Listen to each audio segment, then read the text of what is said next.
Salutations. Sommes-nous bien au conseil des 3 factions? Je le préside. J'étais sur le point de m'y rendre. Popo, tu reconnais pas? C'est Saria Blood, c'est notre reine. Fiston, je te signale que je connaissais les données de l'ordre avant la mise à jour. Allez, donne-moi ça. Votre Altesse Saria Blood, voici une prophétie qu'il est important que vous regardiez avant le conseil.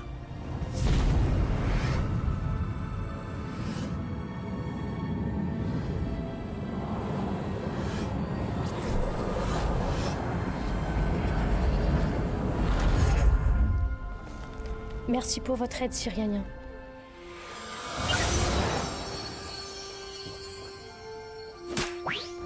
Et voilà, mission accomplie. Ouais, on se pose, on se détend, et on regarde ce que Spectre nous a concocté comme catastrophe.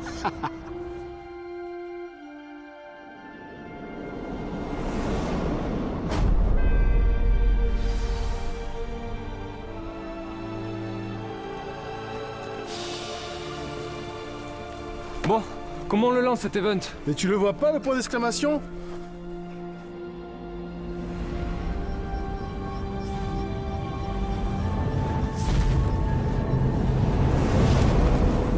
À l'origine, je n'étais qu'une idée errante, capable de matérialiser ses pensées. D'abord, je créai la lumière, puis la matière.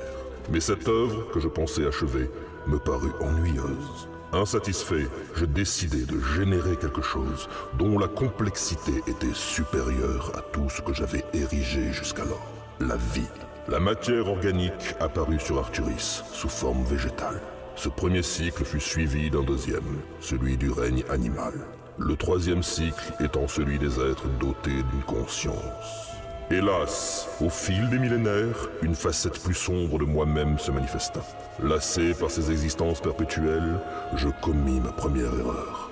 Je venais de créer la mort.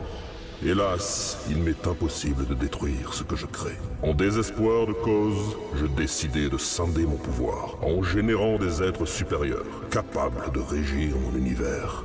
Décidé, j'entrepris d'amorcer le 4e cycle, celui des sources. Je leur confiai mon œuvre et décidai de vivre parmi les mortels. À ma mort, je redevins omniscient et fus témoin de mon échec. Les sources se livraient une guerre de territoire. Ma volonté fut brisée. Avant de sombrer dans le néant, je décidai de générer une toute dernière chose. Source lame, une épée forgée dans le plus pur des métaux et empreinte d'un flux gorgé d'espoir. Quelle ironie, ce sentiment n'émanait d'aucune source. Il découlait du comportement des êtres vivants. Arthéon, armé de source lame, mon héritage, tu observeras et décideras de l'avenir de mon œuvre. Je te confie pour mission de rectifier mes erreurs et de rétablir l'harmonie suprême, car seul un mortel peut y prétendre. J'ai visité Arturis et ses 99 lunes. J'ai pris ma décision. Pour rétablir l'harmonie suprême, je dois briser l'origine de tous les maux. Je dois détruire Olydri.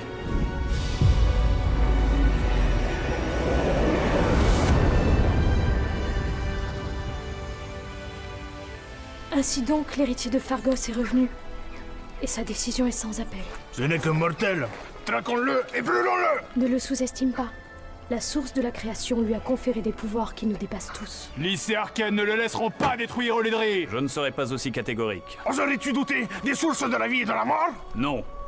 Je dis simplement qu'elles n'interviendront pas dans ce conflit historique.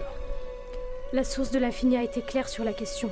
Si Lys, Arcane, Saralzar ou Dortos se mêlent physiquement des affaires des mortels, Sin se mettra en travers de leur route. En d'autres termes, nous ne sommes que des pions sur leur échiquier. Qui c'est celle-là? Salia Zigar, technograde de rang 1 et émissaire de l'Empire. T'es une injectée? Oh, je supporte pas les néogiciens. Laissons nos différents de côté. Dans un premier temps, il nous faut endiguer la contamination et repousser l'invasion des sans-âmes. En parlant de contamination, voici justement la toute dernière version de notre remède contre le mal sombre. Votre précédent sérum est subitement devenu inefficace. En quoi celui-ci serait-il plus fiable? Nous y avons ajouté un enchantement pour briser le sceau du chaos. Absolument. Ce dernier emprisonnait les résidus de néant dans le corps des sujets contaminés. De ce fait, notre antidote ne pouvait plus atteindre le flux parasite. Excellent diagnostic. Mais que demandez-vous en échange de ce composé alchimique? En toute modestie, nous ne demanderons pas le moindre sou. Nous exigeons, tout simplement, qu'une statue de 15 mètres à notre effigie soit érigée. Oui, mais pas n'importe où. Elle doit se situer devant la fenêtre de l'alchimiste Molinov, notre ancien maître, qui nous a trahis pour rejoindre l'ordre. Nous souhaitons nous rappeler à son bon souvenir. Qu'il en soit ainsi. Nous construirons ce monument symbolique. La formule de l'antidote sera donc partagée entre nous 3 factions. Le mal sombre n'aura bientôt plus aucun effet sur nos armées. Eh ben c'est pas trop tôt. J'en avais marre de laisser les magiciens faire tout le travail. C'est au tour des guerriers, des vrais, d'entrer en scène. Dois-je en conclure que la coalition accepte une alliance militaire temporaire? En effet. Mais attention, dès que les sans-âmes seront repoussés, ce pacte prendra fin. J'entends bien. Et s'agissant de l'Empire? Les conditions nous conviennent. Ce conseil des 3 factions est donc clos. Je vous invite à vous rendre au palais de Galae pour l'aspect stratégique des opérations. Veuillez me suivre.